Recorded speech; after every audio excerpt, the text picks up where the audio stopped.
Hey guys, welcome to Massive Iron Live. Welcome to, let me see if I can get this camera a little bit more straight. Am I more that way? Maybe we just push it this way a little bit. Welcome to Massive Iron Live, the longest running lifting podcast in the history of the universe. How are you wacky, weird people doing? Welcome to Friday. We're in October. Feel free to crack open your pumpkin spice lattes and your pumpkin flavored everything and your nasty pumpkin beer. We see you. We see you buying that nasty pumpkin flavored beer. How you guys doing? I hope you guys had a wonderful week. It is the month of my birthday. I turn 58 in 10 days. 10 days. Can you believe that? I don't look a day over 57. Actually, that's what I'm telling myself. Birthday month. So I hope you guys are doing great. My training is going really, really good. Training is just absolutely rocking. My best training since I started the ultra running years, and cutting diet's doing good. We're absolutely on a roll. Haven't flinched. Coming to the end of week number 7. So if you guys are new here, I would love to help. This is all about Massive Iron's all about simplifying the muscle and strength building process. We're going to take all the dumbness out of it, all the confusion out of it, all of the fear out of it, and I'm going to streamline things for you. Don't hesitate to post up a question. Doesn't matter if it's been asked 1,000 times before. We are here to help, so don't hesitate to post up your questions. Now, if your questions don't go through, try shortening them, try rewording them. If the question is a little bit too long, it might get clipped by YouTube. That's not me screening you. And sometimes you can use a naughty word that YouTube doesn't like, and it'll get trapped in the filter. So if it's not going through, just try rewording things. This edition of Massive Iron Live is brought to you by Ultra Paradise Green Monster, the green monster that refreshes you with Ultra Paradise. Actually, I'm not actually sponsored by Green Monster. That's just what I'm having today. So before we dive into things, just a reminder, I have a website. I know that's kind of scandalous and shocking in this day and age, something called the World Wide Interwebs.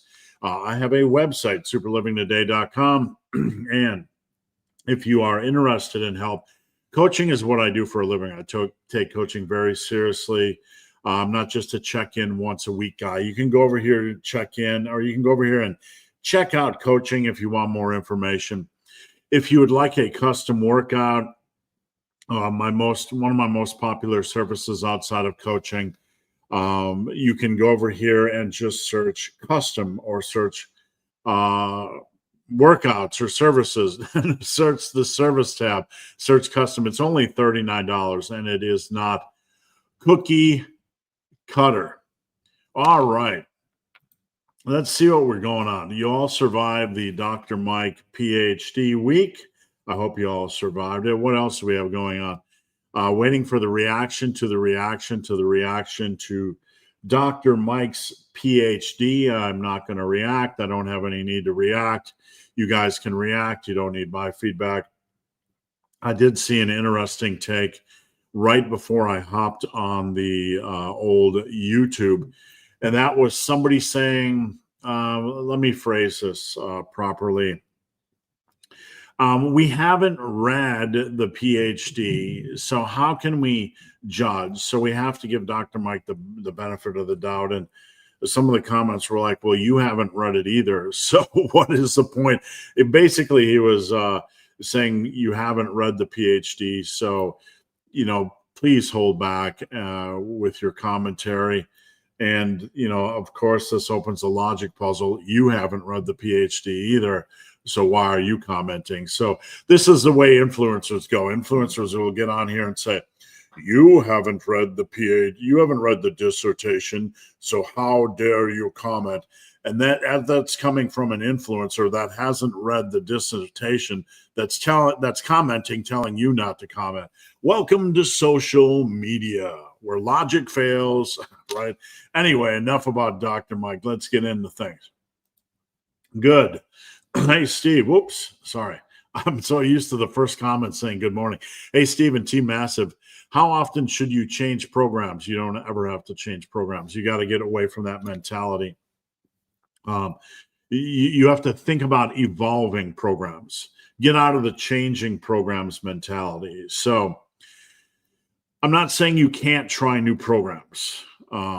But the whole question, how often should you change programs, implies that it is a requirement to the process. It is not.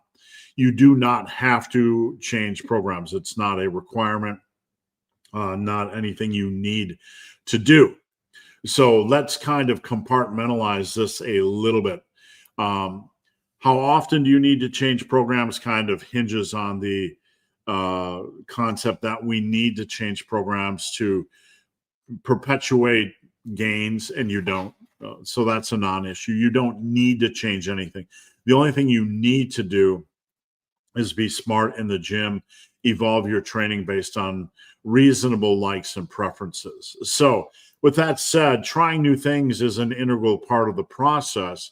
How can you evolve your training if you don't try new things, right? So you get into the gym, you don't like pec deck, it just doesn't feel good. Maybe it aggravates your shoulders, or you don't like dumbbell flies, aggravates your shoulders, or whatever the case is. So you swap in something, right? You're like, okay, I'm going to try something different. I'm going to try maybe the barrel press or decline push-ups or whatever. So that, you have to try new things over the course of your lifting career. That goes without saying. But if you want to try a completely different training approach, be willing to run it for at least 3, 4, 5 months. So let's say you watched my rest pause video this week. And if you haven't seen it, please check it out. If you haven't, let's say you watched and you're like, I want to try some rest pause training, but not on everything. I want to try a new program where I'm doing about half of my exercises using rest pause. So you could start a new training phase, but here's where people get into trouble. They'll start a new training phase, or they'll start a new workout, or they'll start a new program. Hey, I'm going to try the rest pause protocol heavily during this phase, or I'm going to try the massive iron 5, 10, 10, 20 bench press protocol during this phase. And there will be something that the individual doesn't like. So what do? They have a tendency to change programs, switch programs, drop programs, and then they get into program hopping rather than program evolution. If you start a program and you don't like an aspect, a variable, don't just hop around like a lunatic. Evolve the variables you don't like. Let's say you try bulldozer rest pause and you don't like 5 mini sets. Try 4 mini sets. Let's say you don't like 20 seconds in between rest. Try 25, try 30, try escalating rest periods. So every new phase of training, basically every 3, 4, 5 months with my clients, I will ask them if they want to try anything new. I want to try anything different. Maybe they want to try a different split type. Maybe they want to try more of a bench press focus. This is perfectly fine. It's perfectly fine to try things. You have to be willing to evolve your programming and move out or phase out the things you don't like. But there's no urgent need to change programs to perpetuate gains. If you did the same program, if you started with a program today and you just simply evolved variables over the next 10 years, you'd be absolutely fine. In fact, you would end up basically trying, basically everything under the sun during those 10 years. You would try a new variable. You might not like it. You might try rest pause on pec deck. You might not like it. So changing programs every phase and evolving your program and trying new things as you go are basically the same process, just applied and approached in a different way. You do not have to ever just change programs I mean, most programs, think of it. This is something I made a video about. If you go from program A to program B to program C to program D, you're using basically the same damn exercises. Think about that. For you, all of you that have changed programs, and think about all the programs you've changed, you're using the same exercises. What I say is you're using the same damn exercises. You're jumping from program to program to program using the same damn exercises. So instead of just being reactionary, let's think about evolving our program. There's no urgent need to change programs. Muscle confusion is so P90X, right? You bet. Thank you. I appreciate you tuning in. Big Ernie P. How's it going, Big Ernie? Good morning, Yvonne. Question on progression on body parts where you have a prior injury and are trying to get stronger. Is it okay to say, I have to hit the progression target 2 or 3 weeks in a row and then move up? Well, you could. I think that's rather arbitrary. I mean, I don't necessarily think that's the best way to go. Would it slow your progress over the long run? Not necessarily, probably not. But I think in that mix, we need to analyze what is fear and what is reality. So I tore my hamstring really bad almost 8 years ago. 8 years ago. Boy, time flies. So I got back into the gym and I started squatting again. I started doing goblet squats and started doing the thing and the thing and the thing, right? And there's a fear in your mind. You just tore something. You're a little bit nervous. That's natural. But, you know, you have a prior injury. You have to be smart. You have to be safe. That's a no-brainer. You have to be safe and smart. But to arbitrarily say, I'm going to go at a slower rate when I hit my progression indicator because somehow that will make me safer, not really. If something is going to happen, it's going to happen. We have to use our ability to process what is going on in the gym and not just base things off arbitrary standards like this. Like, I had a previous injury, so therefore, if I wait, when I hit my progression indicator, if I wait 2 or 3 weeks before moving up in weight, then I'm going to be safer, right? No, that's not the case.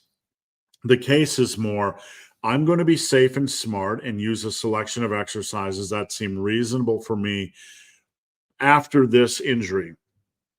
And I'm going to use my best judgment. Sometimes with my clients, we wait a week to move up just to get our feet underneath us with a weight.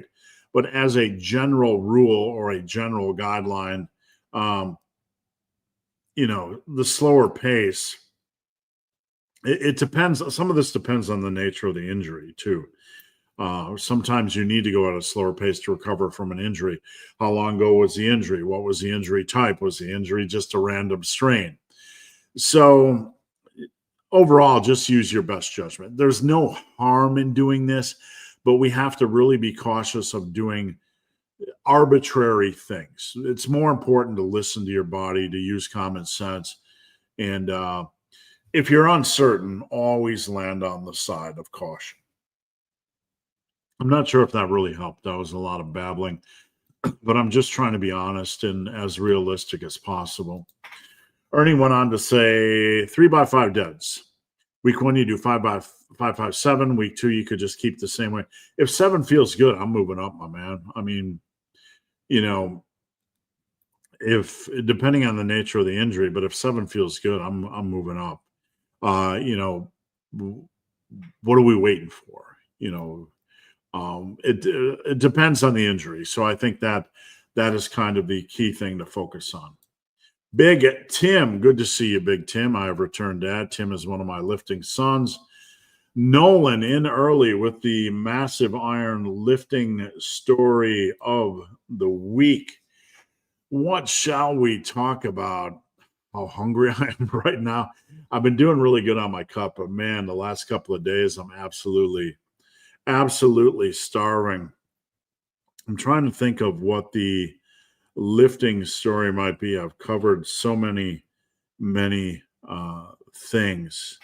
Um, I think when I let off with the Dr. Mike thing and the influencer saying, you should not comment or have an opinion because you haven't read the study, but I haven't read the study, but I'm telling you what your opinion should be. And I'm sharing my opinion on Dr. Mike without reading the study, but telling you not to read the study or telling you not to have an opinion.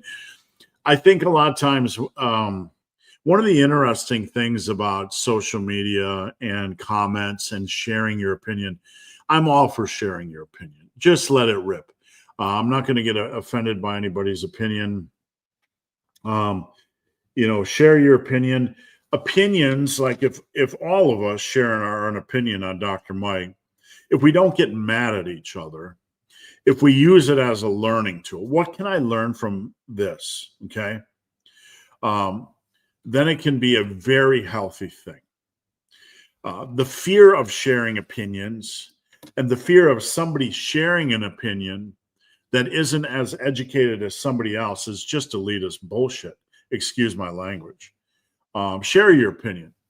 We don't fear opinions. We don't fear opinions that are even unfounded or reactionary. Here's what I'm getting at.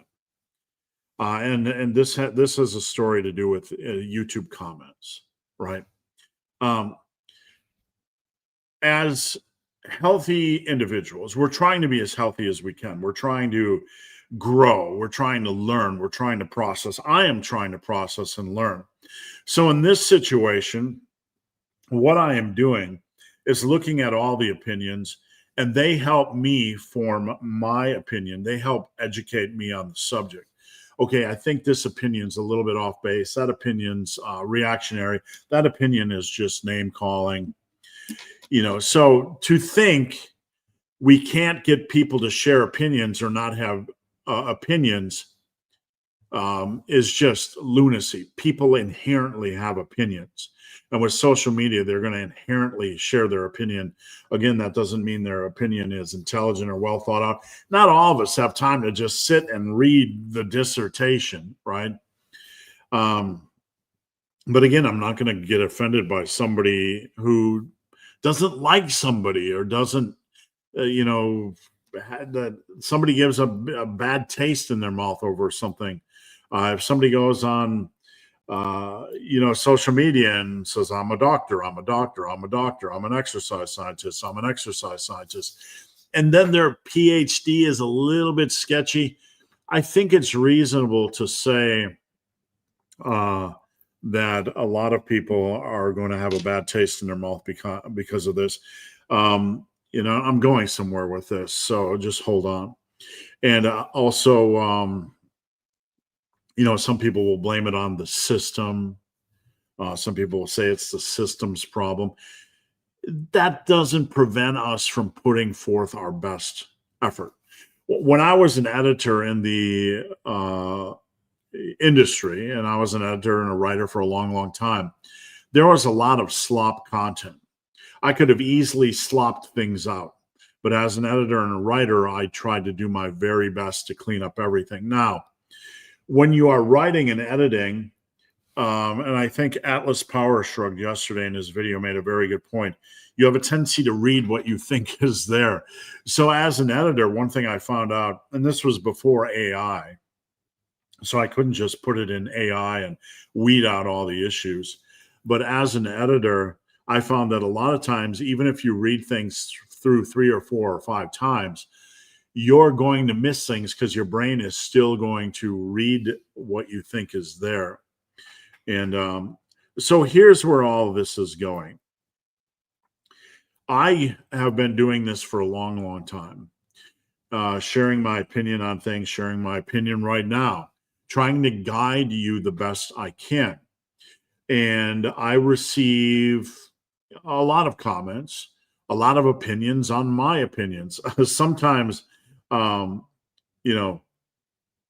people will share an opinion that just gets us into this weird uh, logic puzzle. Like I might say, um, deadlifting 800 pounds, must feel X, Y, or Z. And someone might say, you've never deadlifted 800 pounds. What right do you have to speculate? And I could come back and say, well, you've never deadlifted 800 pounds. What right do you have to critique my critique? So we enter this logic puzzle where this happens a lot on social media, where someone will say, you don't have a right to say this because you haven't done X, Y, or Z, but they haven't done it either. And they're telling you not to share your opinion, but they're sharing their opinion on you sharing your opinion. And both of you have the same platform. So my point is, this is the weird lifting story of the week, right? But you realize doing social media and YouTube that you're going to get a lot of these comments. What right do you have to share your opinion? I have every right as much as everybody else. You have every right to call me, to hate me for the way I look or my opinion on a certain lift or whatever. At the end of the day, we have to use this information as a tool to equip and educate ourselves. We can't get offended by opinions. All information, all input, we should view. I mean, some of it's annoying, let's be honest, some of it's just fringe annoying stuff, but we have to use the information or input as an opportunity to learn or educate or refine our opinions. So one thing I have learned doing YouTube so long and this so long is there are people that are always going to hate what I do. And I'm not going to get offended. I'm going to ask myself, is there something I can learn better? But at the end of the day, I'm going to share my opinion. You can share your opinion. We can share opinions on lifts, and it's just lifting and fitness. We don't have to hate each other, right? So I don't know. Not much of a lifting story, but I always got a kick out of the comments that said, come and tell me not to share my opinion. And then they were sharing their opinion based on the same platform. You get a lot of comments on social media like that. Who do you think you are sharing your opinion? Well, we all can inherently share our opinion. And we all don't have endless hours to research. So it's okay just to have fun and have conversations. Be human. Big Tim, how much longer do you think I'll be able to rep out 4 plates for 4 to 6 on RDLs? I don't know, man. I mean, I'm not a big fan anymore of chasing max weight on RDLs. I think we kind of put the cart before the horse a little bit on RDLs. I'm not anti-progression on RDLs, but I've seen so many RDLs over the years get lost in chasing numbers that we lose the focus on the hamstring and the stretch reflex. So I don't want people chasing numbers on RDLs. If you want, look, you want a big RDL, go. I've had a 655-pound RDL. I get it. I was there. But I'm just saying, I want you to be really, really careful with the RDL because there's kind of a tipping point where when you're lowering or putting your glutes back, your lower back just starts to develop a hard time remaining tight, and we can kind of lose focus. So, if you can do 4 plates for 6 to 8 reps on RDLs with 400 pounds, that's elite, right? Your deadlift's probably going to be, 550. Could you do it? Yeah. If I had to go back in time, one of the things I would tell myself is there's really no need to ever go above 315 on an RDL or 365. I mean, if you're trying to break the world record in some deadlift, whatever, and you find it valuable, yes. A lot of things are going into this opinion. Number one, the longer I train, the more I value a stiff leg deadlift because I'm able to brace and pull And I'm not going to have that pressure of losing my lower back on a 655 pound RDL. Um, Even if the stretch reflex is there, the lower back, you're playing with fire. So if I had to go back in time, I probably would never RDL above 315. Just me. Barbell rows, if you do that, if you get 4 plates for 6 to 8 on barbell rows, you're going to be passing me. I did a Pendley row for 405 by 5. And so you're going to be in that same class. If you get that heavy on a standing barbell row and not a Pendley row, a lot of times it starts to get sloppy. You know what I'm saying? Where you're kind of doing the power jerk. If you can keep your head locked in with your torso and stay really focused on the lower back, that's great. But let's be honest. How many times have you seen a barbell row or somebody doing 4 plates where it just looks, where the head is bobbing and things are sloppy Joe, and I don't know. Just these are 2 lifts. I'm not trying to discourage anybody from getting stronger, but these are 2 lifts we have to really focus on keeping our discipline on and letting progress happen in that lane. Good quality focused progress. Been struggling to fit in quad volume with all my triathlon stuff. Any suggestions?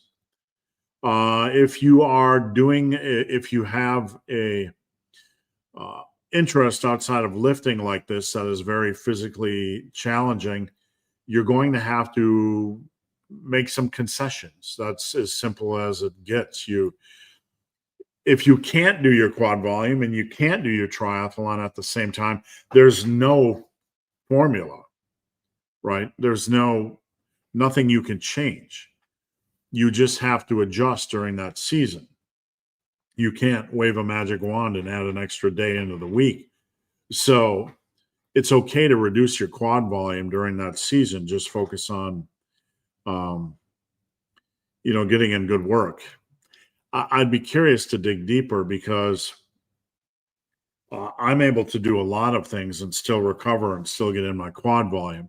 Are you trying to split it up over multiple days? Are you doing a day and then having a couple of days of rest before you get into triathlon stuff? I don't know. There's a lot of questions here that remain unanswered that I would like to look at, but I would need more information. All right, let me get a drinky poo. Do you think adding in core mobility work can help me in my endurance lifting pursuits? So you don't have enough time to fit in quad volume, but now you're trying to fit in core and mobility work. And I know I'm being silly because the quad volume is impacting your ability to do triathlon stuff, and this is a different thing. So I get it. Is adding in core mobility work going to help you with your endurance? I don't really think so. With your lifting pursuits, a little bit of core strength goes a long way. A baseline of core strength. Beyond that, if you want to get really crazy and do advanced dragon flags and all kinds of shenanigans, I think having a minimum level of, core strength, a reasonable level of core strength is a good thing. I think beyond that, is it going to push your squat up from 400 to 500? Is it going to push your deadlift up from 500 to 600? Nah. I mean, do a couple of core exercises a week, maintain a baseline, reasonable core strength standard. And then if you find there's a weakness, you can do other work. But I don't think overbaking it is the best use of your time when it comes to building up lifts, muscle, and strength. Overbaking it. Mobility work, I don't know. I mean, do I need mobility work if I want to be more mobile? But what is my mobility issue? I can lift heavy rocks. I'm mobile enough to lift heavy rocks. I've just spent a month doing jujitsu. My mobility hasn't limited me in jujitsu. Being a big pork chop with 27-inch thighs has limited me a little bit in doing some of it, but I've been very functional. So mobility work has to be driven by necessity, by a need. What is the problem? Do I need something that can address the problem? The same with core work. Is there a problem? Am I reasonably functional? If you are, then you don't really need to add it in. But if there is a problem, then you might need to add it in. Non-answer, non-answer, answer. Rico, how's it going? Rico, good to see you. Big Lee. Is there any real difference between an open trap bar? I've never used an open trap bar, one of them that doesn't have the complete hexy-wexy thing. My clients have. I've never seen any issues, seen any concerns from them. Basically, with a trap bar, it allows you to get the weight more centralized or centered over the body. This will involve more of the quads rather than the lower back. It'll shift some of the stress from the lower back and slightly stress from the upper back to the quads a little bit. But I have never seen anybody say there's a difference. Big Lee. The sad thing in the gym is when you see a cutie, she talks to you by the dumbbell rack. Hey, big deadlifter. Then she never returns to the gym again. Okay, so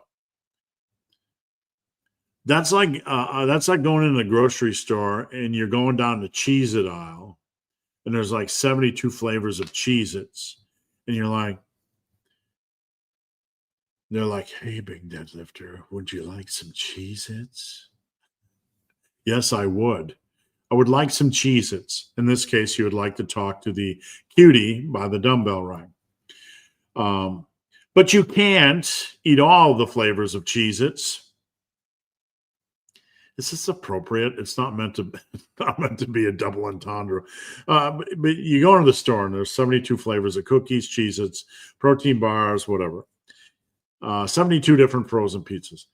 I can't eat all the frozen pizzas, so I'm just going to eat one frozen pizza. But the good thing is when you go back, there's an endless amount of frozen pizzas. And this is not meant to be a crude analogy. The point I'm making here is, yes, I mean, in our brain, we're always thinking, what could have been? But the beautiful thing about life is that there's literally a billion other what could have beens. So what we create in our mind in this scenario is like a perfect case situation. But in reality, there's a billion other cuties out there. So just go back, do your thing. When it happens, it'll happen. It's meant to happen. Or maybe it's not meant to happen. It happens anyway. And then you spend 6 months with them and you hate each other and you have to break up the relationship and go back to the gym and find another cutie. I don't know. Life complicated. Very, very complicated. Right? So, yeah, it's I got you. We're all been in that position. But the good thing is there's a billion other cuties.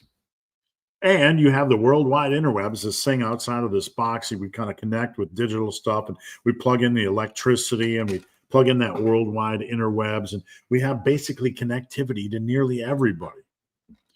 In my day, if you wanted to talk to a cutie, you had to pick up a phone and then hope their parents didn't answer. And their parents probably did answer. How rare would you say a 100-kilogram incline is? I don't know. It's roughly 225, 220 in freedom units. For a single, I don't know. If I see somebody doing it, I'm going to be impressed. 275 bench single, 225 incline single. I'm going to be impressed. So fairly rare. I mean, not a lot of people will get there. Big Jordan Myers. Best way to progress on Nordic curls was doing glute ham raises, but glutes are taken. Don't overthink this, my friend. Don't overthink a compound movement. Perhaps your glutes have to get stronger so you can work your hamstrings harder. This is kind of a pitfall we get into with compound movements. I'm doing a squat and I feel more hamstring stress. So, how can I change the squat to get more quad stress?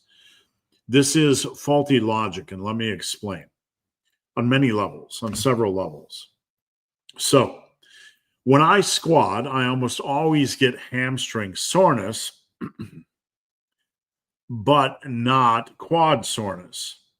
So you could think it's not hitting my quads and only my hamstrings are growing from the stress of the squat.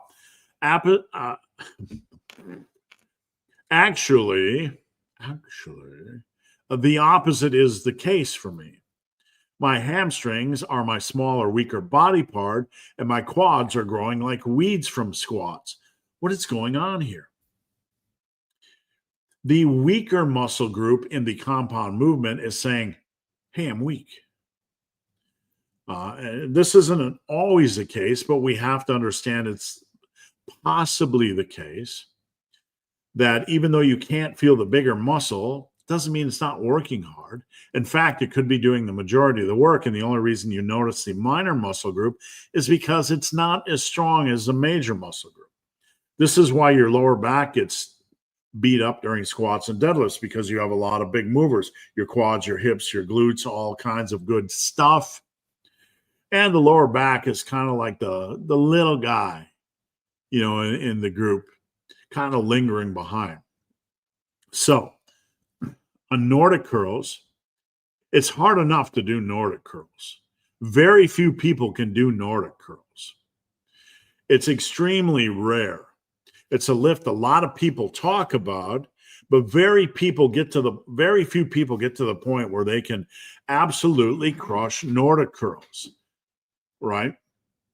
So you want to be safe with them, first and foremost, because we don't want to get a hammy-whammy injury.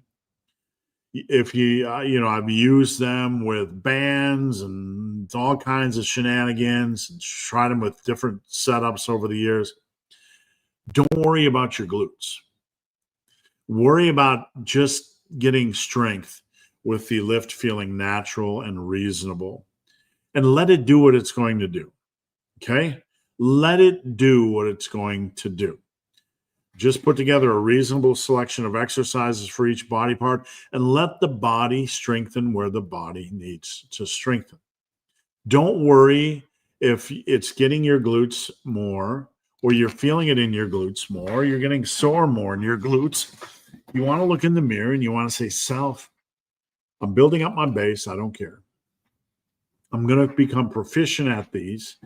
And in becoming proficient at the Nordic curls and progressing safely and in a lane that feels natural, if my glutes are working harder than my hamstrings, that just means I'm progressing and pushing up weight, so my hamstrings have to work harder to catch up to my glutes. If form starts to break down, meaning you no longer can maintain the proper movement or form on this exercise, then we have an issue, okay? But I don't think that's a normal thing. All right, let me get another drink of zero sugar. If I'm running a mile as fast as possible, trying to set a PR, once a week on top of my normal cardio, I don't recommend running like this. If you want to set a run PR, that's fine. This is zone 3 in the massive iron world. Zone 4 would be a sprint as fast as you could run for 10 to 12 seconds, 10 to 15 seconds. This would be a step below that. You're running something sustainable for longer than a minute. No, I don't. I'm not a big fan of sprints at all. Running in zone 3 or running something sustainable that is above conversational pace is, a lot safer. Just be really careful trying to go out and blast out a mile every week. you know, that's a long time to be running full speed. If you're trying to set, I don't know that you are, but are you trying to set a PR every week? Because that's not the best way to set a PR. Look up something called 80-20 running, surging or speed ups, that sort of thing. If you need any more help, let me know. I mean, do what you want to do. Do what you enjoy doing. I'm not trying to discourage you. I'm just trying to sort through this because I don't know your goals. But no, sprinting, no, don't sprint. Sprinting just encourages too much. I mean, I know it's sexy sometimes. I see so many in the powerlifting and strength. I'm going to go out and do hill sprints or this type of sprints or upside down sprints or backward sprints. I'm going to sprint because someone once said sprint. Don't sprint. Not a big fan of the sprint. I just think the risk reward really isn't there. Go out and run at zone 3, something you can sustain for at least a minute. That is a gear below sprinting. Big Jeffrey, good to have you here, Jeffrey. Big Lee. Home gyms, all fine and dandy until you have to train with the heating on full blast. It's always freezing down here. So yeah, if it's freezing, that's always fun. Always a fun aspect. That's one of the fun aspects of the home gym. You have to pay the heating bill. You have to pay the air conditioning bill. Richard, good to see you, Richard. Happy Friday. Already had a story of the week. So if you guys want me to share a story on anything else, please let me know. Shelly, how's it going, Shelly? Big Justin Jones, good to have you guys. We're 43 minutes in. We got a lot of good questions today. Let's get on with getting on. Before I continue, please head over here, search custom. Let me build you a custom workout for only $39. And head over here, check out the coaching tab if you're interested in help and you're just frustrated. You're frustrated. You just don't know what to do. Let me help you. I would love to help. And if you can't afford coaching, I would still love to help. I help everyone that comes to me. I always have. I always will. And oops, I lost track of where the next question was. Where is the next? Why won't it scroll? My mouse had a fit here. I answer every question for free. Come on over to Team Massive and join the Discord server. You can find a link in the last couple of videos and join us. Form checks. I do that on Team Massive, answer questions. I'm here to help. The best thing to come out of the Israel files is Greg in glasses and a suit. I did manage to see that.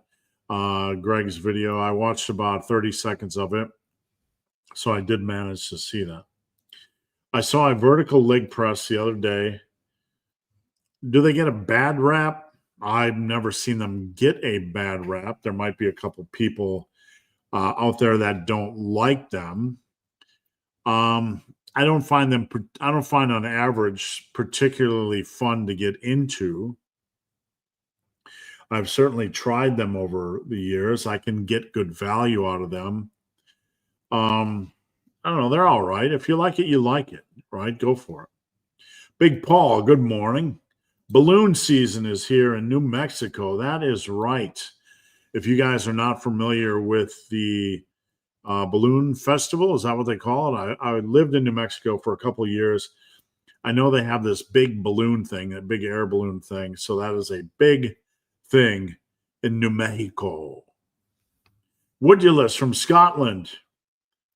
Sign up for coaching or stay weak. The choice is yours. I was just looking at his arm size today, and it has reached a new level. His deadlifts are going up.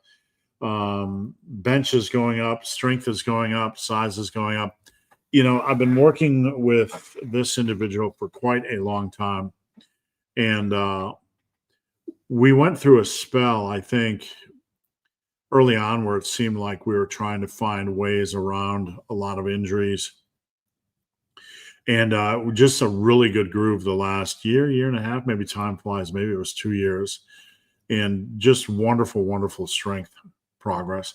Who doesn't want to be strong AF? Richard,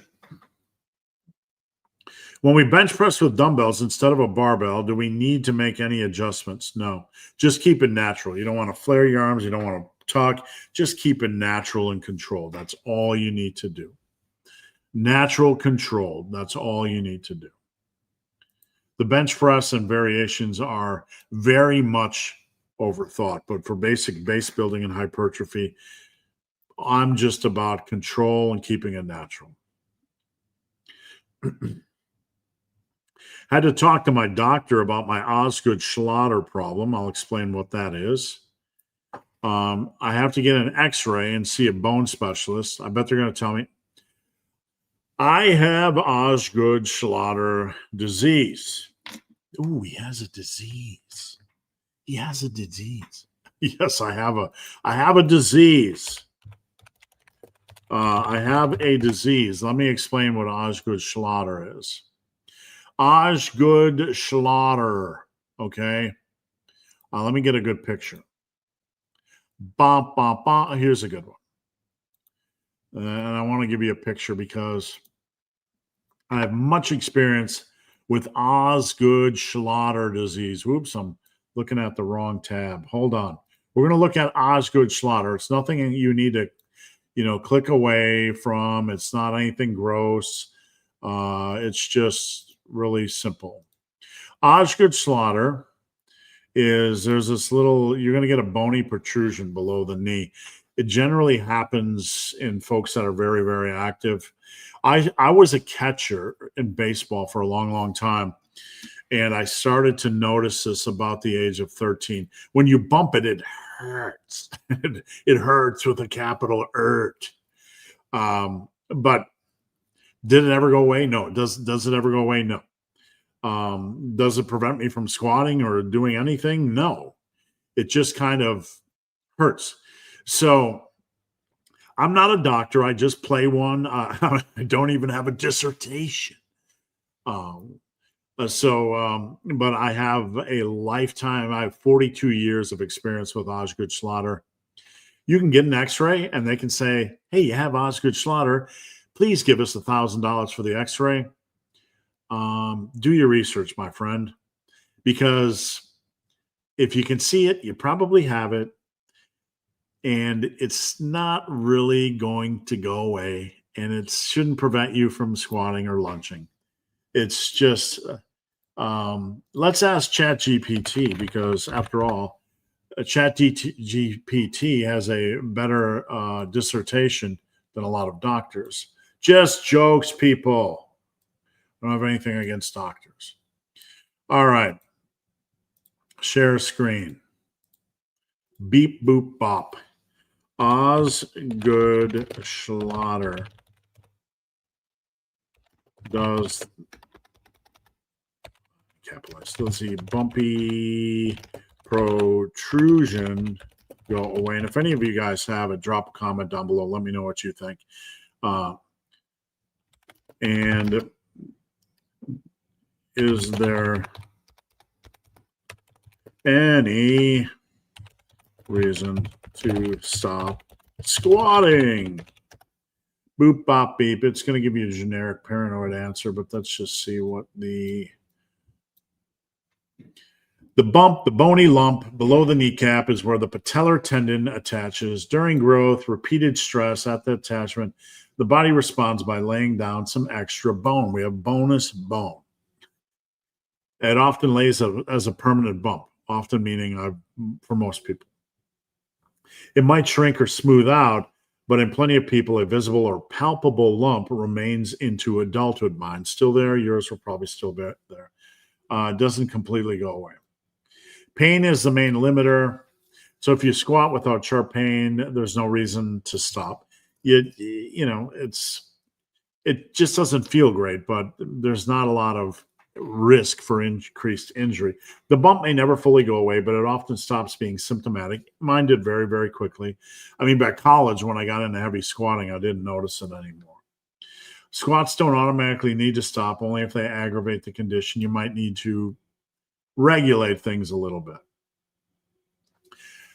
Just because I know Justin, I would say, Justin, if you're going to pay for an x-ray, probably don't pay for an x-ray, because if it is what it is, it is what it is. And even if you don't know what it is, you do know what it is. Having an x-ray is just going to cost you money.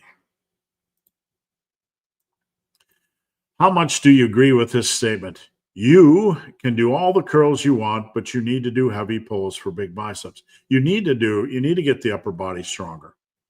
It's not an either or, it's a both. You need to get your back strong. You need to get your vertical and horizontal pull strong. Why wouldn't you? Is the statement I'm going to respond back. Why wouldn't you? You have all these tools to make your arms bigger, but you're going to make the process. I'm not saying this individual. I'm going to say these individuals are going to make the process harder by not doing heavy pulls. Then you're just some kind of I'm not going to say dickhead. Oh, I just said dickhead. I know that was a setup. You're not. If you don't do your heavy back work, what are you doing? Are you just going to be a bench and bicep curl, bro? Right? I mean, seriously. So don't be that guy. I mean, if that's what you I'm just going to bench, I'm just going to curl, I'm just going to bench, I'm just going to curl, right? That's your thing. Go for it, man. You be you. But please, we don't do that in the massive arm work. Get your pulls strong. Number one, there's no downside, only a huge upside. And number two, you don't want to be Big Frank, one of my favorite people. Good afternoon, Steve. Hope you're well. Talk about the Savage sets and performing workouts with less volume. Okay, so last night, late into the evening, I put together a workout for Frank because Frank just finished completing a half marathon, did wonderfully well, and he wants to move on to a new phase of training. So I was sitting around here in the old office thinking, what can I give Frank that's a little bit different? Maybe see if he likes it, doesn't like it. So I decided to give him the option of Savage sets. With the Savage sets, you're doing basically 2 sets per exercise. And then after the last set, you're doing 2 Savage sets. So I'm going to break out the old Word document real quick, and we are going to look at some numbers, because sometimes looking at numbers is a better way. Let's look at things on paper rather than just talking about them, and it might resonate a little bit more for you guys. So I have the Word document pulled up. Present, share screen, bing, bang, boom. Okay. So let me get a bigger font here so we can read it. Let's say you're doing leg extensions, and you do 12, 12, and you do a max rep set of 13. Whatever. It doesn't matter the progression approach. You're doing straight sets. You're doing 3 by 12 plus the last set is max safe reps. Okay? That's just normal work. Nothing wrong with that. Perfectly good. Solid, good, decent. Okay, so we're going to do the Savage. We're going to do the Savage protocol. And let's say I give you leg extensions, 12, and max 12 plus 2 Savage sets. Okay? So you're doing 2 sets here, and you're doing 2 Savage sets after the last set, which is this bad boy. Bing, boop, bop. Okay, so here you have 37 reps Okay. Here. So the way a Savage works is after your last set, you rest about 10 deep breaths, 15 to 20 seconds, and then you perform maximum safe reps. So you're extending the set. We're doing rest pause work. Then you're not done. You're going to take another 10 deep breaths or 15 to 20 seconds, and you're going to do more rest pause. So you're going to do 2 rest pause sets. So you have the first set, okay? And you can maximize that if you want. You can take it for max safe reps. And then you have your second set, which is a prolonged set. And let's say you do 13, and then you do rest pause, and you get 6, and you do rest pause, and you get 5. So we're only doing 2 sets, but we have now got in 25, 30, 36 reps. About the same. So here you did 3 sets, 37 reps. Here you did 2 sets, but prolonged the last set with Savage, rest pause, and you got about the same number of reps. The difference is maybe only, we're dumbing this down. Let's say only the last 3 reps were what we call effective reps. We're using this as a general concept and not a rule. Only last 3 reps were effective. So this gives us about 9 to 10 effective reps out of the whole shabazzle. Okay? 9 to 10 effective repetitions. Okay. Now here, with the first set, let me just copy this. We're almost done. You're going to get your 3 effective reps. Okay. But because that's for the first set. For the second set, you're going to get about another 3 effective reps for the second set. But because we're doing rest pause work and we're not allowing our body to fully recover, all of a sudden we're adding in 6 and 5 more effective reps on the rest pause work. So this is now 17 effective reps. Okay. So you're doing basically the same volume, but you are doing almost double the effective reps. And it tends to be more engaging. This is the way Savage rest pause works. Is it magic? No. Do you have to do it? No. Over the course of 10 years, if you never worry about effective reps and you just progress, effective reps take care of themselves. Progression takes care of itself. Muscle building takes care of itself. But if you want to play around and increase the intensity, take it up a notch, learn a few things, it's a brilliant way. Savage, rest pause, bulldozer is a brilliant way to increase the overall effective number of reps for an exercise. Is it specifically a scenario where it's 9 to 10 versus 17? No, but it is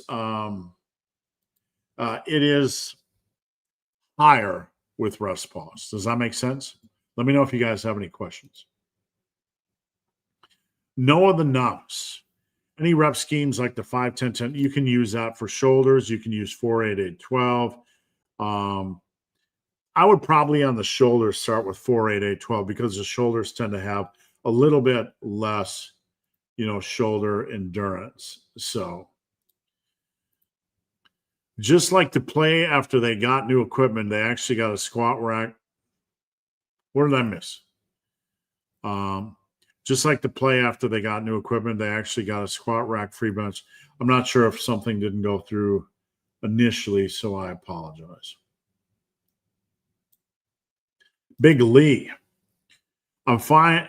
I find my hammer curls, probably an autocorrect, are progressing too quickly for my loadable dumbbell handle to handle. So I'm going to try preacher curls and report back. I'm not sure. You mean you're going to kick your coverage and run out of weight for your dumbbell handles, I assume. Big Ryan, good to have you here, Ryan. Good to see you. What would be the best offseason move for the Brewers when the Brewers always seem to find reclamation projects or players that are on the scrap heap that they bring to prominence. I don't know if they can sustain this, but they've had a really good run. And really interested to watch this series. It's going to be a lot of fun. Good luck to the Cubs. Good luck to the Brewers. Let the best pitching staff win. Big Lee. Thoughts on those old school 4 exercises for biceps workouts from the 40s and 50s? How many curl variants must a man do before he calls himself a man? I don't know. I like to work in. There's so many good curl variations. Let's be real. A lot of good curl variations. That's one good thing about back and biceps training is you have a lot of good variations. So I don't generally like to stick with 2 variations. I like to do 3 or 4 at a given time, not during a week. I like to alternate AB variations. Big Billy Baker, a client of mine. What's going on, Big Bill Baker? Big Justin Jones. On your 3s protocol, is it necessary to do max reps and all sets? Then it wouldn't be the 3s protocol.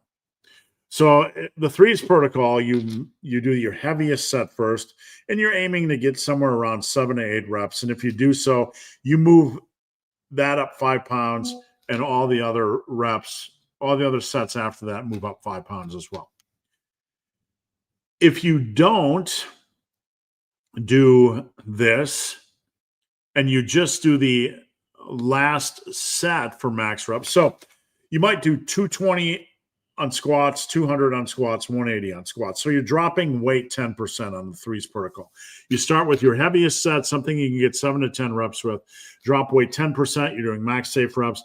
Drop 10% doing max safe reps. So an example would be squats, you might be doing 220, 200, 180. Okay? So let's say you start there and you do 220 for 7, 200 for 8, and 180 for 10. So 7, 8, 10. What did I say? 7, 8, 10. If you have a progression indicator on the last set and you say that's 10, so I'm going to move all of these up 3, or I'm going to move all these up 5 pounds. So let's say you would have a rep target on the first one. What would your rep target be if you're not pushing for max safe reps? If 7 was max safe reps, then you'd have to have like a rep target of 5. If on your second set, you're not pushing for max safe reps, maybe your rep target is 7, you stop there. Okay, fair. So you're stopping your first 2 sets and pushing your last set 180. And when you get to 10 reps, you're pushing that for max reps. And when you hit 10, you're moving everything up 5 pounds. Here's where it breaks down, Justin. If you now move to 225, 205, 185, the first 2 sets are going to get closer and closer to the sun. They're going to get closer and closer to failure. So over a period of like a couple months or a couple of weeks, everything's going to default back to max reps. Does that make sense? That's you're going to continue. You're going to start with the first 2 sets and you're going to stop them at a certain rep total that aren't to failure. But by pushing that last set up, you're going to start to push those first 2 sets up, and eventually all 3 of them are going to be right back to failure or maximum safe quality reps. Big Ian. Good morning. This question is irrelevant to lifting, but I'm curious on your view.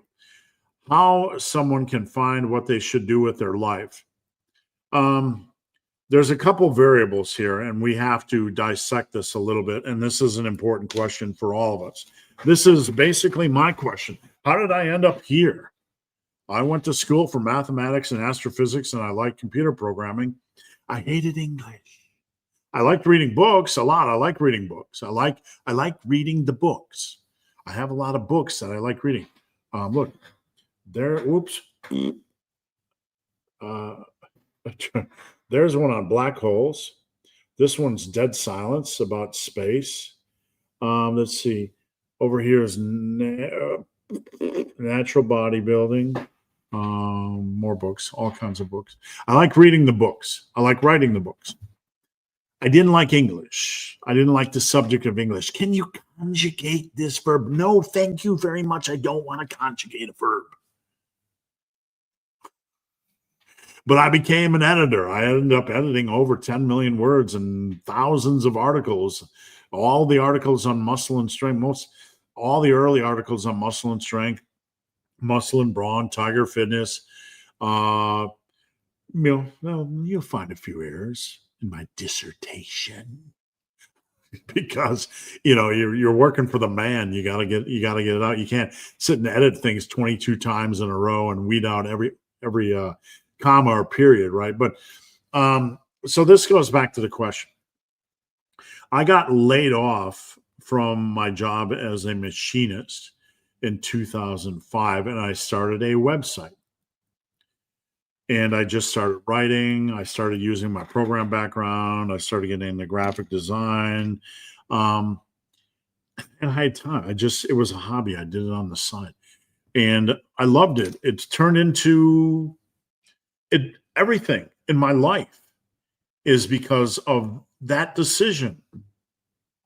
I have a home gym. I have a house. I'm not rich, right? I'm just a middle-class schmo. I ended up being the coach of the year last year. Or no, 2 years ago. And last year, I was in the top 4. The coach of the year, the online coach of the year. I beat out 400,000 other people. I didn't set out to have that goal.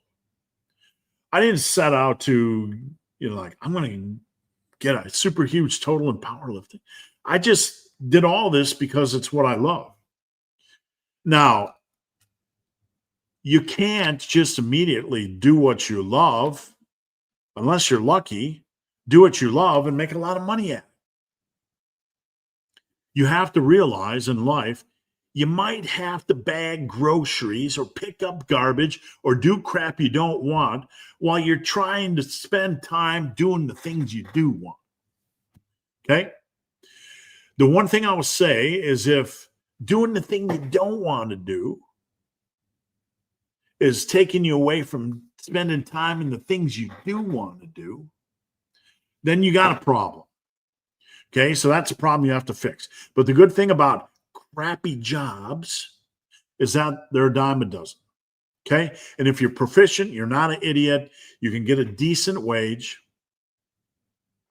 make a decent income, because 90% of the other people at your job a little bit underperform. If you just show up, shut your mouth, and do your damn work, you're going to be ahead of 90% of humanity. So at some point, you need to just not think about money. You need to do what you like to do. If you could wake up tomorrow and spend all of your time doing one thing tomorrow, what would it be? Now let's find a way to monetize that. We're not just trying to make money. We're trying to help people, provide solutions to the best of my ability, right?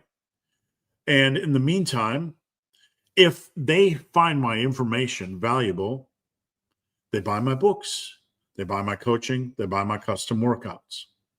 I have dedicated my life to this, and I did not expect it because it's what I love to do.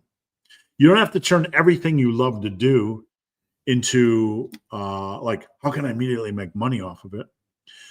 But one of the important questions you could ask yourself is, especially in this day and age, do you have something, a skill, something you love to do that other people would like to learn how to do?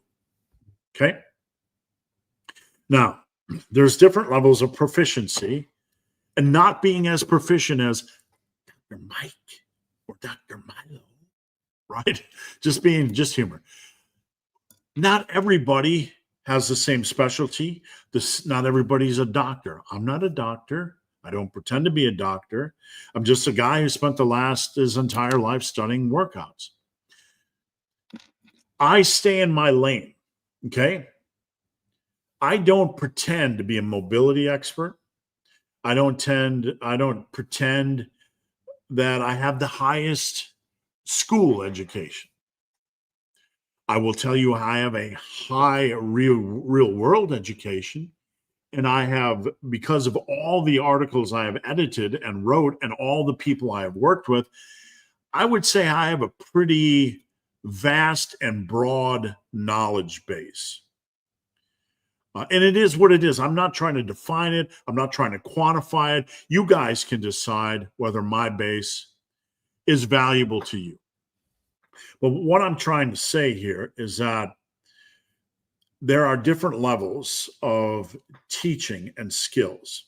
You should not pretend that you're able to teach above your level. Okay? That's outkicking your coverage. That's getting out of your lane. How many times have you seen a strength coach like Athlete X? People are going to think I'm hating on him. I'm just being honest with you. Who teach form like the squat or deadlift, but they don't know how to squat or deadlift. They don't know proper form. Somebody's going to say, how dare you criticize Athlete X? Look, he's not a squat or deadlift coach. He has proficiencies that I don't have. And this is a good example of teaching outside of your lane. You need to teach in your lane, your expertise.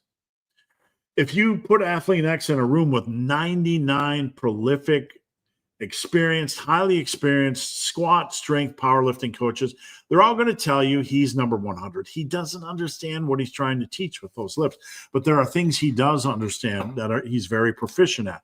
Fair? There are things I don't understand. I don't understand mobility work. I don't teach mobility work. So what I'm trying to tell you here is that there is something, some skill, some interest you have that somebody comes to you one day and says, I wish you would teach me how to do that.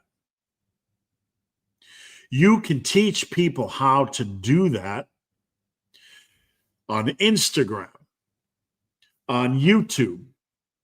The biggest lie is you need big production and you need big explosive fireworks and all kinds of stuff. You don't. You don't need a big personality. You just need to put out quality focused information that solves problems and educates people. So, and the beautiful thing is maybe you like collecting coasters. I have some bear coasters sitting here at my desk. Maybe you have the world's largest coaster collection and people are interested in how can I start collecting coasters? I don't collect coasters, but they're like, how can I start collecting coasters? So you start making content. This is where I did this, and this is what I found this, and this is where I get this, right? You're educating people. Sounds ridiculous? I guarantee someone on YouTube is making big fat stacks off their coaster collection, just educating people. And the beautiful thing about this is you could make a coaster collection brand on YouTube and Instagram. And after a year, you're like, I don't think I like coasters much anymore. That's okay. Maybe you decide to make a channel about 30-sided dice. Or you wouldn't even believe who gave this to me. You wouldn't even believe. This is ink. Infinite Alge Intensity. Any of you know his channel? He gave me this as a gift. Wonderful man. So what I'm telling you is get up every day and do what you love. That's an important part of living. Don't feel like if you get up today and do what you love, that you have to get up tomorrow and do the same thing. Get up every day and give yourself the freedom to do what you love. And in this, if you find there's something you want to teach or something you want to really expand your knowledge on, this is something that you should find a way to monetize, either through education or simply going out and building a focused YouTube brand. Does that make sense? Big Sam. It might be a bit personal, but have you had a low point in your life where you felt, yeah, I talk about that all the time. A video. I want you guys to watch a video, okay? I want you to go over to the main page of I talk about this all the time, my friend. Oh, in my last, before I got divorced, I have to make sure before I got divorced, I was very, very depressed. I was a binge eater, okay? And I was super depressed. Let's see. Go over to the main page of my YouTube channel and search Snowflake. So, present, share screen, doodly-doo. I was a fat snowflake with a special sad story. I talk about my transformation, how lifting saved my life, my story, depression, obesity, binge eating. I've talked about this a lot, not so much lately, but if you go search Snowflake, you're going to get a couple of really good videos. How did I get on track? How did I get my life back on track? You feel lost, you feel down, you feel confused. Number one is you have to do some reflection. What can I toss out of my life that is distracting me from where I want to be? People, my job, bringing food in the house, staying up too late playing video games. What is derailing me? You need a come to reality moment where you stare in front of the mirror and say, what is derailing me? I have a group of friends who are pretty decent guys, but they want me drinking every weekend, go out with me, come to get drunk, whatever. Maybe it's time to say I have conflicting interests. They're decent guys. That doesn't mean I need to continue my entire life doing what they want me to do. At some point, I need to gird them up, those big grapefruits, and go my own path. You are never going to be successful in life if at some point you don't go your own way. That doesn't mean those people are bad people in your life. Doesn't mean it. But you have to gird up the grapefruits and head down your path. And if someone does not accept it, they're not bad people. It's just the way life has to be for you to maximize your life. So you have to do an analysis of people. You have to do an analysis of habits. Okay? I'm up late every night playing video games, and I wake up in the morning, I'm tired, and I just want to eat Fruit Loops, and I don't want to go to the gym. So you have conflicting goals. I like video games and staying up late, but I also like lifting. But here I am. I like lifting, but I'm not lifting because I like video games too much. Something is unbalanced. Okay? So we have to introduce balance. You don't have to give up drinking maybe once every couple of months with your buddies. You don't have to give up video games. You have to restore balance. Okay? If you are not willing to restore balance, then you have to be realistic. Look in the mirror and say, I am not serious. You're not mirror shaming. You're just being real. I'm not serious enough to restore balance. Why? Maybe I'm so stressed out that the video games are providing me with an escape. If you are serious, then we need to make a plan. Okay? One of the ways to reduce stress and chaos in life is to make a plan. People I deal with that tend to be obese, morbidly obese, choosing their food on whims, not a criticism of them, but they generally don't have a plan, a structure. A plan and structure is your foundation. We don't have to become obsessive compulsive, but we need a structure, something to return to when we get off of the tracks. And by having a structure and a plan, it helps reduce stress. You don't wake up every day with 17,000 things in your head. What do I do? Where do I go? What do I do now? What do I do now? You have a plan and structure. So if you want to get things on track, this is a good starting point. Enact a plan, enact a structure, and when you don't want to do it anyway, as much as you can. Okay? I don't feel like lifting. Oh. Can I get you a cookie, Bobby? Just humor. Right? Can I get you a juice box? Mommy, I don't feel like brushing my tooth. I know it's sarcasm and it's humor, and I'm doing that to stress a point. That's the way you got to be with yourself. Anytime I don't feel like doing something, well, you know what? Go do it anyway. You're a big boy now. So, depression and anxiety and stress are much bigger than that. Okay. There are things we can do to combat it. I don't know where you're at. You say you're a little bit down, but community can be a big part of this. I'm no expert on depression and I'm no expert on community, but I believe I've read some information. I'm sharing it with you person to person, that sometimes the best thing we can do is get out of our head and get involved with a community of people doing the same, maybe hobbies or interests we have. So maybe you like the game. Join a gaming group, like a local gaming group. Go and be with people. One of the best ways to fight depression is to get out of your box and go be with like-minded people. You'll feel a part of something. You might go play games with them or play Dungeons and Dragons in a group or go to a church, or whatever your thing is. Go to a men's group, go to a youth group, go to a soup kitchen and hand out food, right? Go be a part of something that gets you out of your head, removes you from your head. You'll feel better. When you do the right thing, like lifting or exercising or eating right, you feel better. Is it a long-term solution? Not always, but it's putting you on the right path.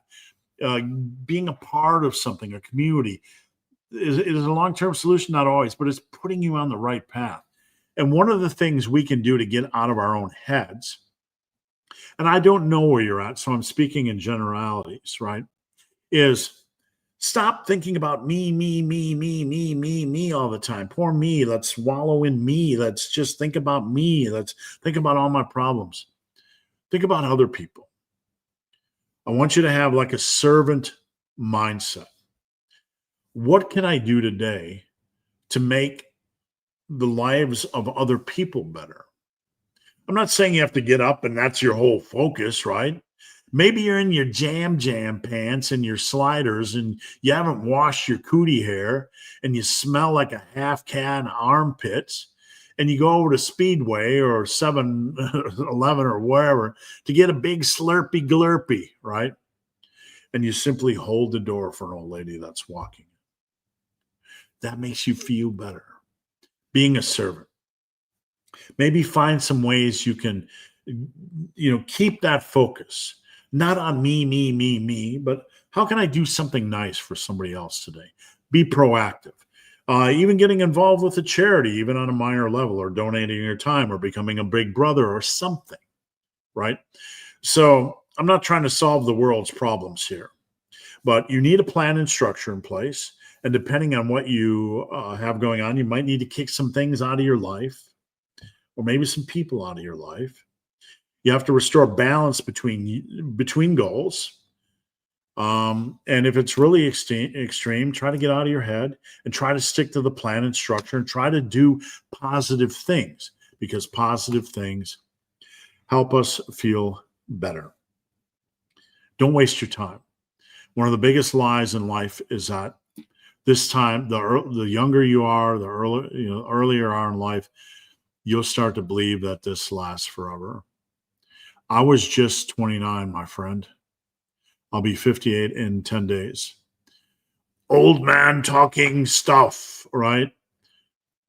I guarantee if you're 29 right now or whatever you are, you're going to wake up and you're going to be double that age, and there's not much sand left in the hourglass. Don't waste days, people. Don't waste days. You don't have to be a wizard. You don't have to carry the weight of the world on your shoulders, but get up today and ask yourself, what can I do to crush this day? What can I do to do what I want this day? Big Ernie. Thank you, Ernie. Smurfy. Good name. Steve, thank you for all your content. I'm working on weighted chins with a top set, back off set. How could I bulldoze it instead? With chin-ups, I would try to get your top set to at least 12, 13, 14 reps, and then jump down, take 10 deep breaths, get back up, and knock out more reps. So you could do that for 4 total mini sets or 5 total mini sets, or even 3 if you want a starting point. Jason, how can you show how the core,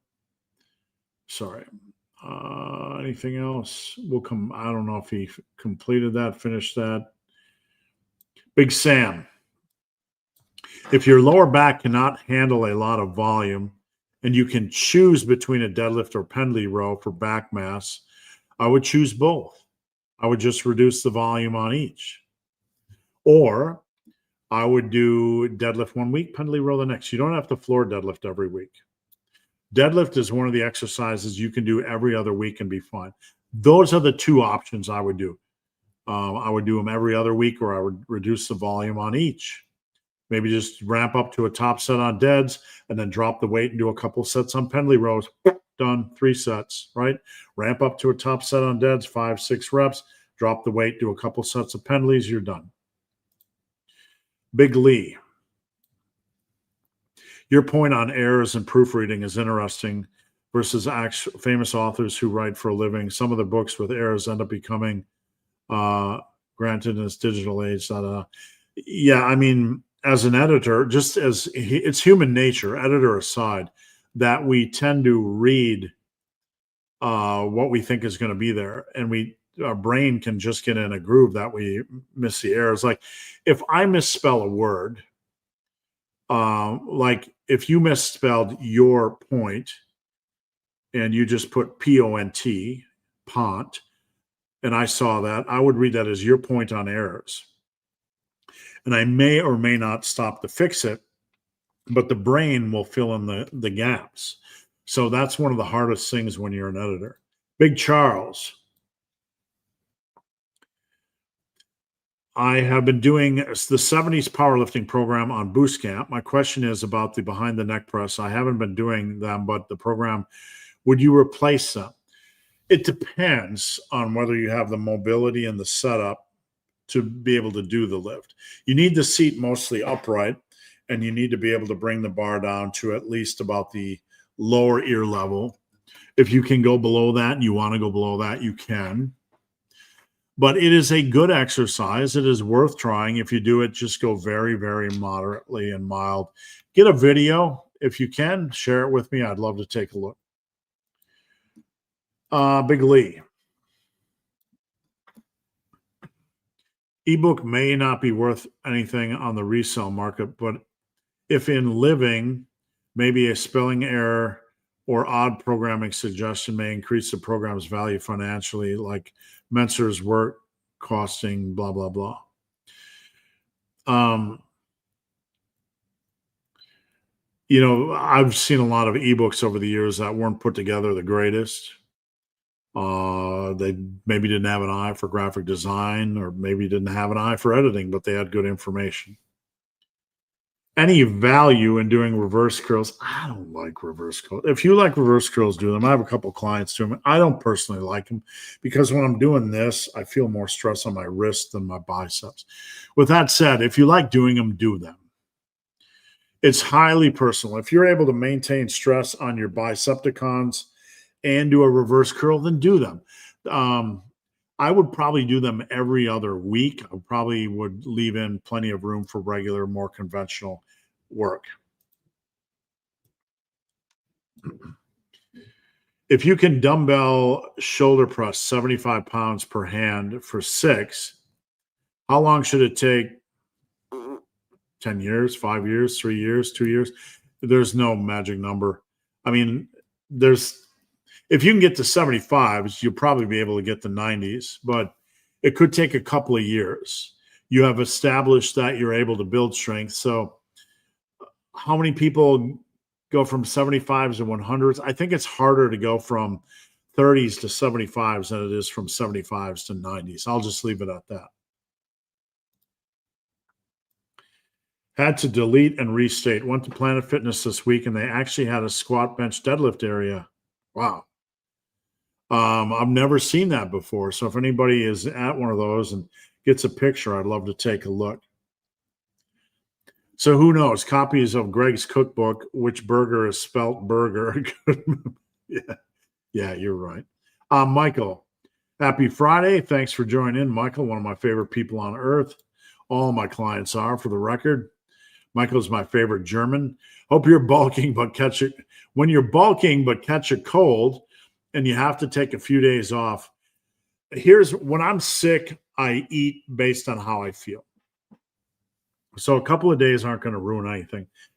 When I have a cold, it's not an understatement to say I'm a boo-boo baby, right? I like to eat nachos. I like to eat ice cream. I'm a boo-boo baby.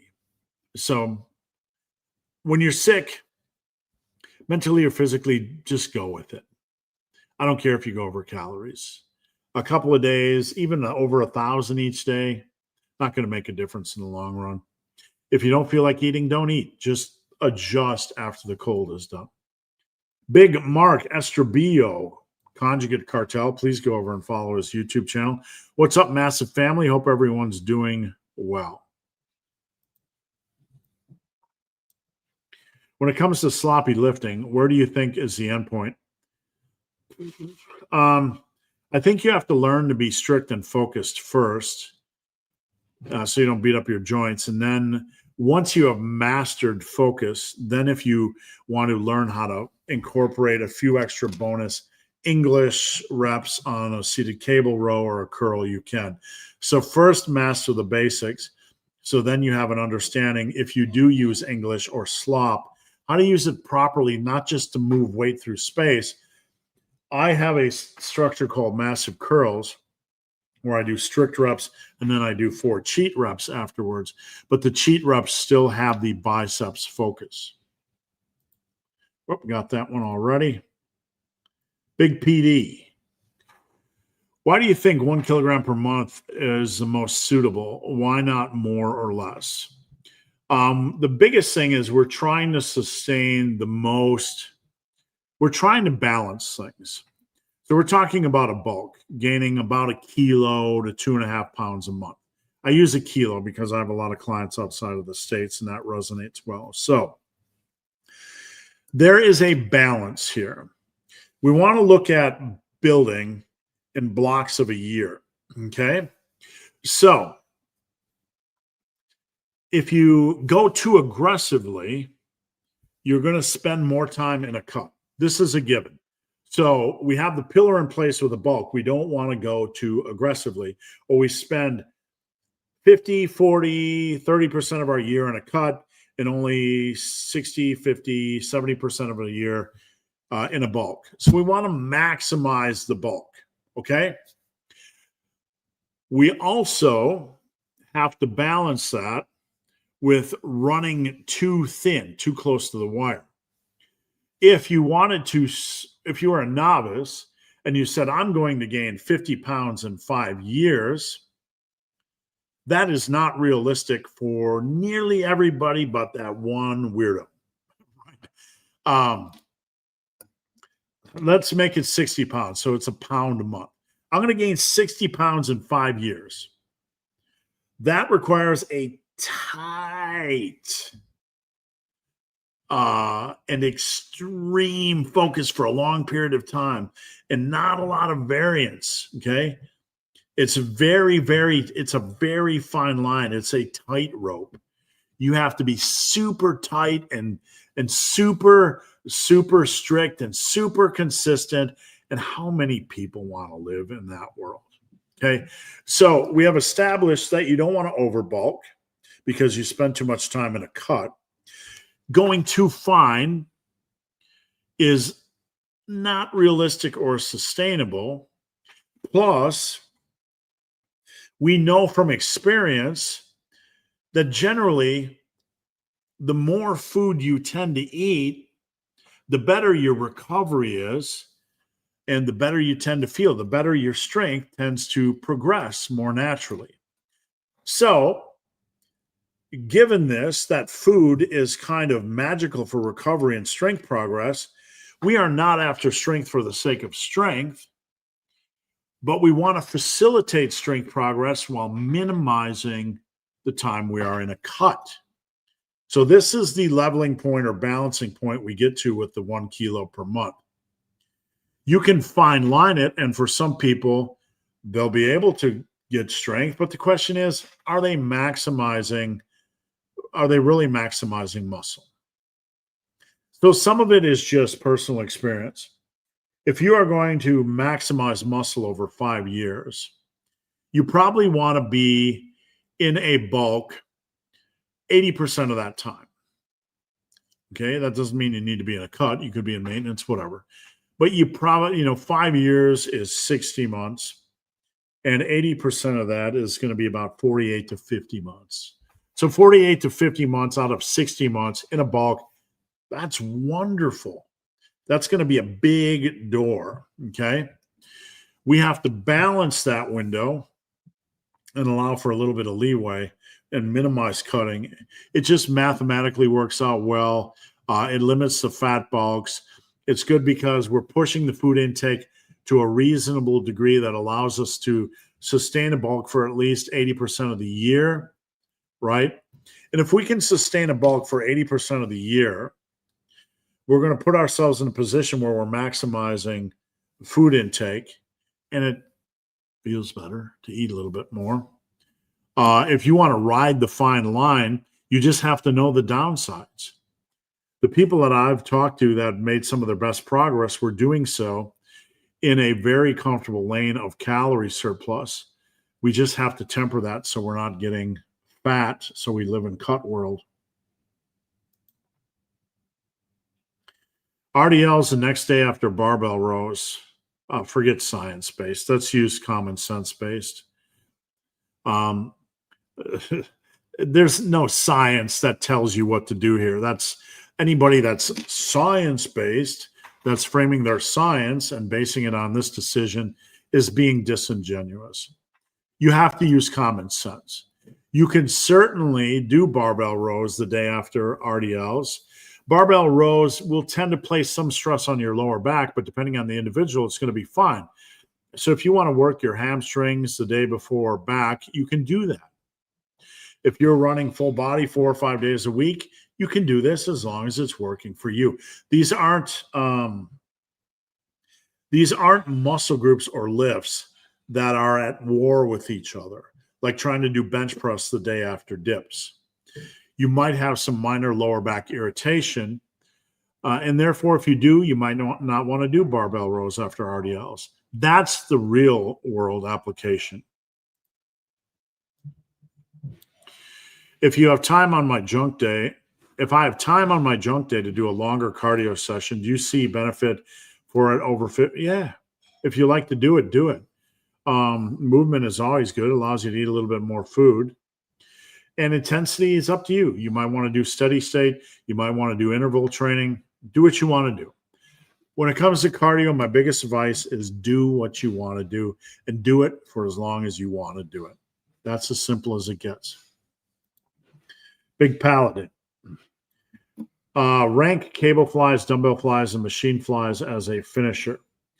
Well, we have to establish as a sorry, things lagged a little bit. We have to establish as a finisher that the point of the finisher is just to ram out that last couple, 2, 3, 4%, right? So there's many ways to do finishers. You could do block training, you could do rest pause training, you could do run the rack, run the stack. And really, if the point of a finisher is just to hammer the final nail, anything will work well in the right context. Cable flies tend to have a lower progression opportunity, and that's a reflection of the design of the cable system. I could still do 50 rest pause reps and absolutely destroy my chest for the last 2, 3, 4%. Dumbbell flies tend to stress the shoulders more, but if they work for you, you could get good value out of them as a finisher. Pec deck has a bigger progression opportunity. It's usually safer on the shoulders, usually. So for those two reasons, if you don't have to fight over equipment, I'd probably do a Pecky Decky as my number one choice for a chest finisher. Dumbbell flies, if your shoulders are okay, probably a second level choice, but I still feel like I get better chest feel from a dumbbell fly. It just doesn't have the progression. So really the last two are going to be up to you. Last call for questions, guys. We got 5 left. You could do lunges and that stuff with an open trap bar. You absolutely could.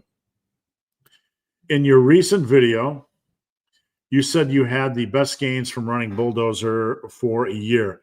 Why do you think that? I ran Bulldozer training experimentally for about a year. And it was my most consistent training.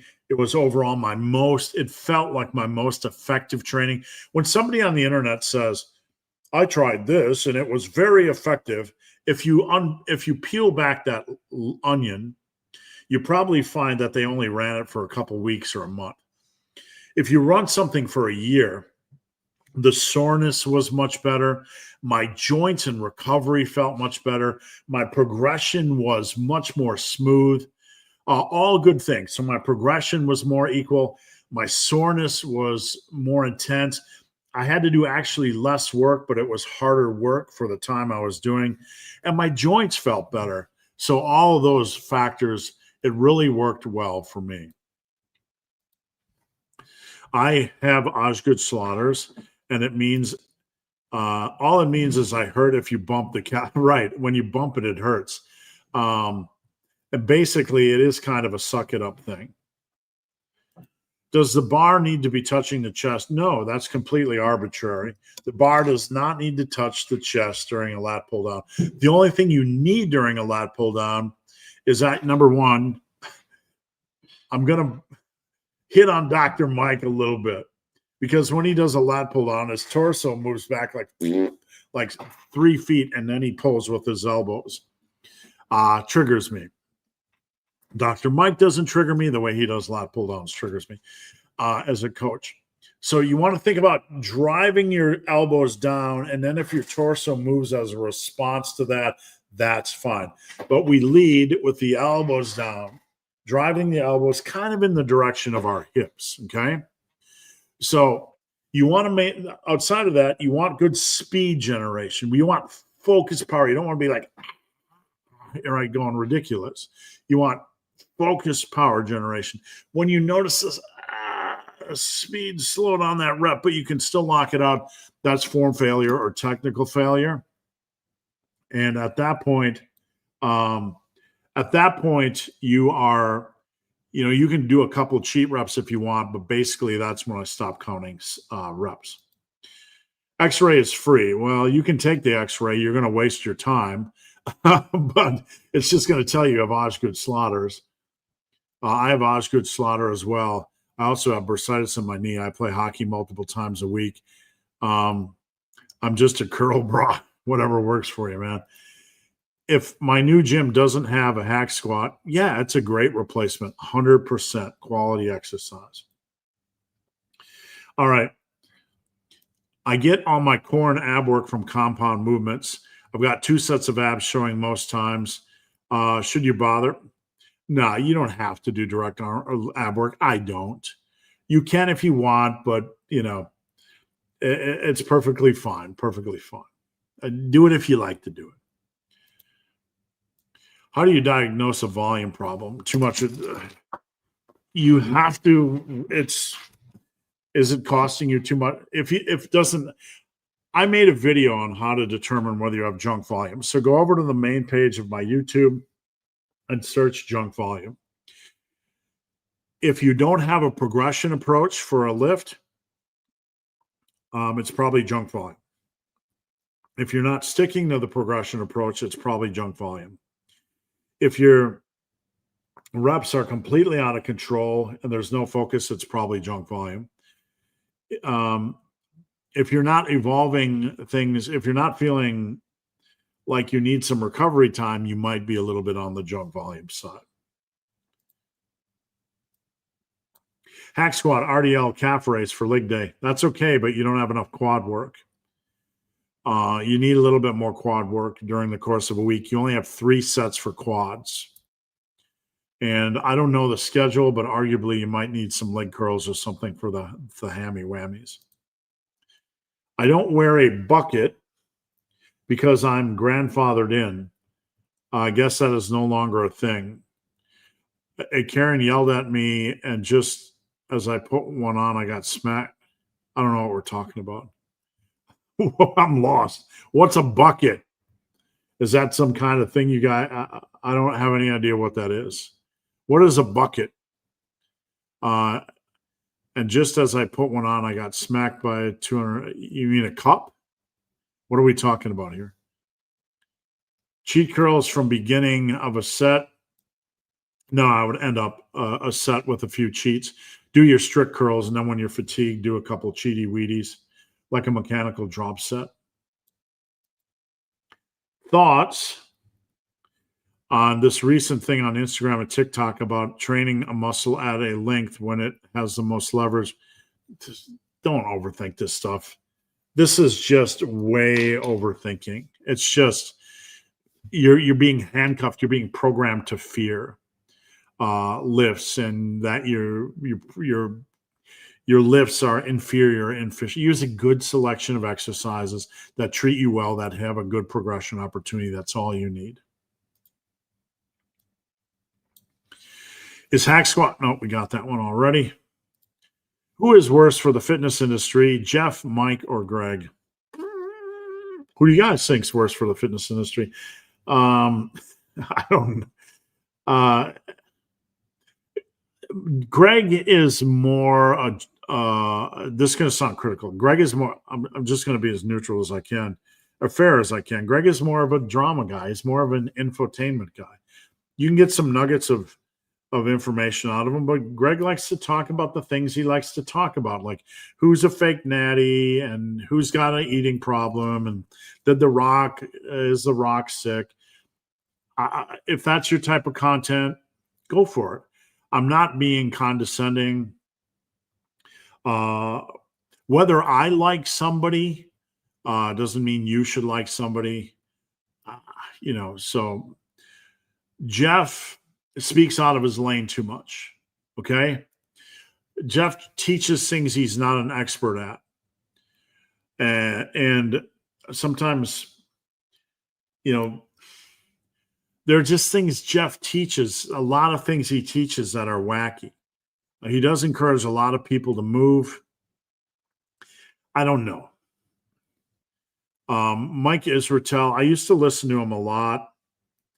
Was it Revive Fitness or whatever, Steve, when he did a lot of podcasts? He had a lot of good information, but some of it just kind of went off the rails a little bit. Somebody this week, was asking, what exactly did Mike teach that's wrong? And I could think of like 10 things off my head. I don't know. It is what it is. I'm just a schmuck with a YouTube channel. So You guys like and watch whoever you want. With leg training, will including Bulgarian split squats, correct uneven hip shifts to the right uh, side during squats. They won't hurt, but they probably won't help much. The biggest thing you can do when you are squatting to correct hip shift is to think about, this is going to sound crude, but think about driving your butthole straight down to the ground as you squat. This will help you kind of stabilize a little bit. Think about driving your butthole straight down to the ground as you squat. Charles, thank you for joining in, Charles. I appreciate it. Paul, thank you for joining in, Paul. I appreciate it. New member. Look who's a new member. My name is Paul. Paul's one of my favorite people on earth. How do you keep calories controlled on a lean bulk when your friend, girlfriend wants to go out and eat? Oh, that's fine. I'm cutting and I have a couple beers a week. I just do the 99 calorie black Budweiser premium or whatever it is, whatever it's called, schmediums, whatever. I just work it in. I don't become obsessive compulsive. Like me and my wife went to Texas Roadhouse last weekend. I'm getting the mushroom chicken with broccoli, maybe a side order of shrimp. I know what my calories are from the menu, so that's perfectly fine. I don't have to draw attention to the fact that I'm working within a calorie range, but I am losing weight, and I ate at Texas Roadhouse and had a couple of beers that night because it's all about knowing the battle you are in and just adjusting your food choices. I have been doing OMAD, 1 meal a day with under a dozen carbs a day. I have a junk meal once a month, and I feel it helps. Okay, that's fair. If you feel it helps, it helps. I get that it would be better. No, don't go like that, man. You lost 80 pounds. That's wonderful. You do what you do. Don't second guess. If you like doing it, eat like that. Eat 1 meal a day. I like big meals too. Eat 1 meal a day. And if one day a month you want to have a little bit of fun, you only live once. The earth is traveling around the sun. Have at it, my friend. If you've been lifting for 6 years, but in the last 6 years you've only bulked 3 times for 5 months, I would say so. I would say that's a lot of unfocused training, and that's not a criticism. What's your arm size flexed, and what's your weight? Big Tom. Last week I did 16 deadlifts at 310 on a timed interval. This week I'm planning to try 315. That sounds reasonable. So just, there's not, I mean, you did 16 reps at 310. That's kind of close to my deadlift protocol. That's perfectly fine. That's reasonable. Just don't do any grinders. I can finally squat. How much stronger should I expect to have to get to see serious quad growth? A lot stronger. That's the answer for all of us.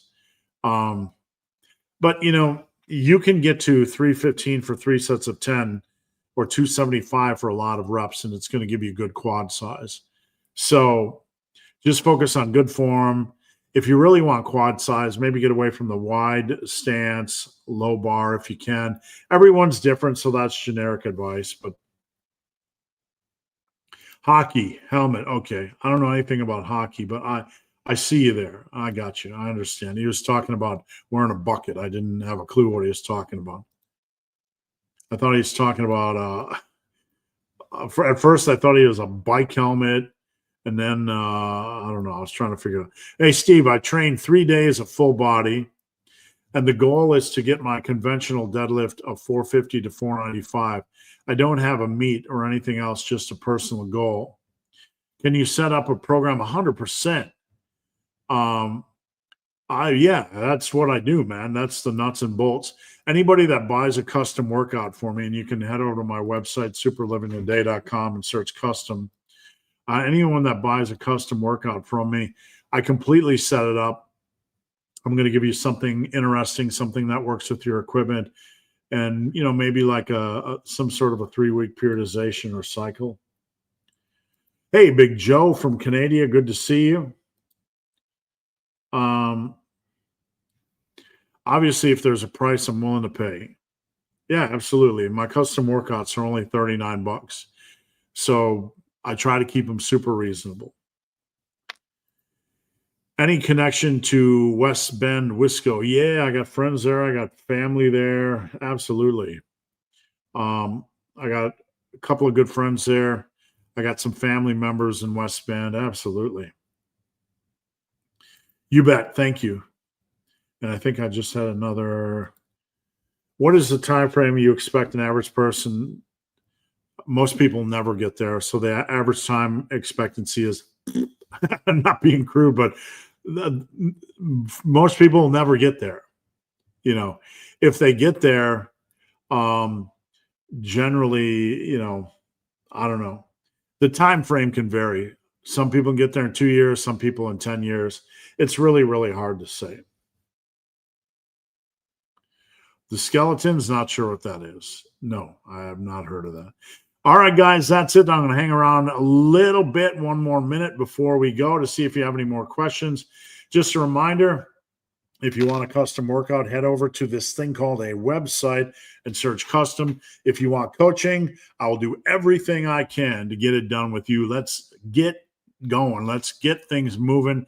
My coaching is not messing around, screwing around. I'm with you 5 days a week. I give you a break on the weekend, but we dive in and get things done. Coaching, check the tab. Apparel, you want some massive iron t-shirts. I make a couple, $2-3.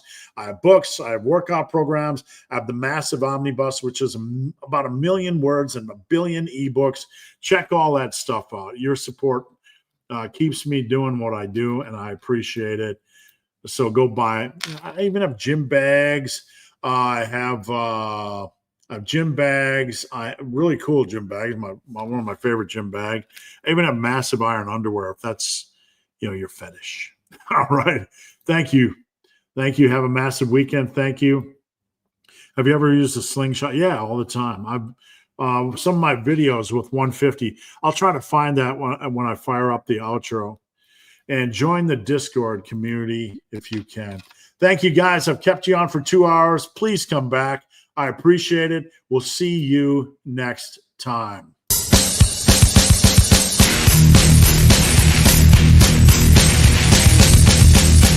not almost over. It's not almost over. You're not almost there. You're not almost there. You're not almost there.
No, that's not too many reps. Just don't do any grinders.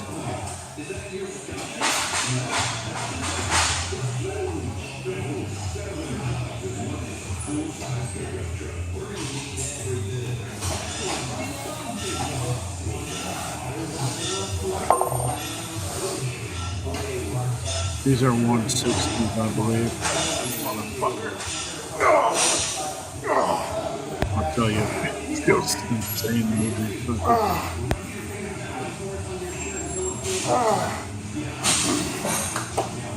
My eyes been open in my head.